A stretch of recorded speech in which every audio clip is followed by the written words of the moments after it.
So I actually realized that I don't have too many Super Nintendo game reviews on this channel, so I'm looking to fix that, and I decided to go with Pocky and Rocky, of all the games in the SNES library. Pocky and Rocky is a fine example of a game that I always saw being advertised in comics and video game mags, but never actually owned or even played.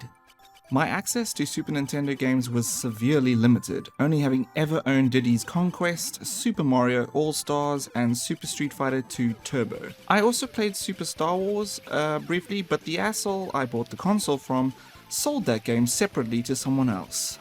What a dick. But decades later in the future, I have access to everything. Nothing is inaccessible to me. So Pocky and Rocky is the game of choice for this week. This looks like it's going to be a fun game. This is a brightly colored, wonderfully detailed, and vibrant looking game. I really do like the graphics, what with all its weather effects and storybook-like exposition in the beginning. Pocky and Rocky also features warm Japanese melodies throughout, but do not let this game's calming soundtrack and cutesy demeanor fool you. What with its cute shrine girl and raccoon dog heroes, Pocky and Rocky will mess you up. This game is tough as nails, and admittedly, or perhaps inevitably, I did not get very far in this one. And in case you were wondering, a shrine girl, also known as a Miko, is a supplementary priestess trained to perform tasks such as sacred cleansing. Well, it is certainly apt that you are up against ghosts, demons, and skeletons, because the difficulty of this game is nightmarish to say the least. I take back everything I said about 1943. This game is a fucking nightmare. It's fun. It's a fun game, don't get me wrong, but it's a fucking nightmare to play. There's always just so much shit being thrown at you all the time. You need like spidey sense to avoid the whirlpool of carnage you'll find yourself in. See what I did there? And it's not just the number of enemies you're up against either. Unlike other scrolling shooters, the enemies here can take way too much punishment. Either that or your weapons are just grossly underpowered, and if that wasn't bad enough, there's a fucking time limit. There's also bosses in this game, hapless spirits or goblins or whatever that you need to free. So as you can imagine, those aren't a pushover either. Even the first level boss is a pain in the ass. Beat him and you'll be met with more exposition. I do like this aspect of the game. It gives it a nice cinematic storybook-like quality. But man, why is it so goddamn difficult? At any given moment you're confronted by some new crazy shit you've never seen before, forcing you to learn new attack patterns almost constantly. And if that still wasn't enough, there's sub-bosses too. The fact that your main weapon is magic cards doesn't really help either. Well, more accurately, they're called ofudas, commonly found in Shinto shrines and said to be imbued with the power of the deities.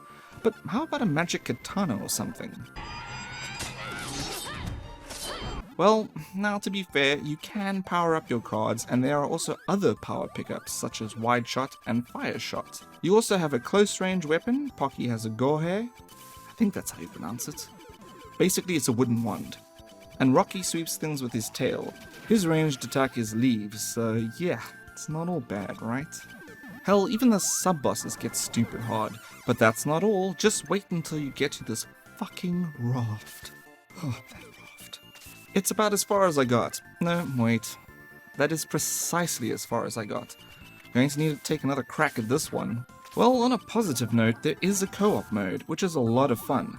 So I roped my wife into playing with me.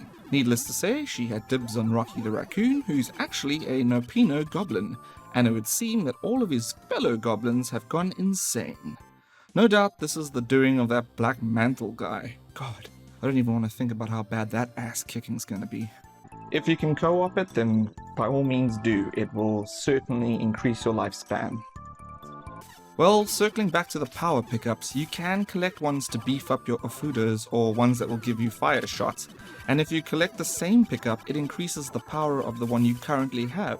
But you fucking lose it if you get hit too much. So my plan to take another shot at it by collecting power upgrades turned into an absolute dumpster fire by the time I reached that raft. Yet again. I just cannot fathom why this fucking game is so goddamn difficult. I cannot get past the raft part. I just can't. I tried multiple times.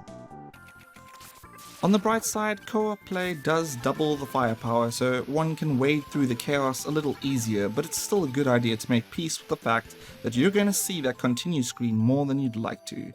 At certain sections, such as this bridge, the sheer number of enemies on screen causes some pretty bad slowdown, so trying to rush it is clearly not a good idea.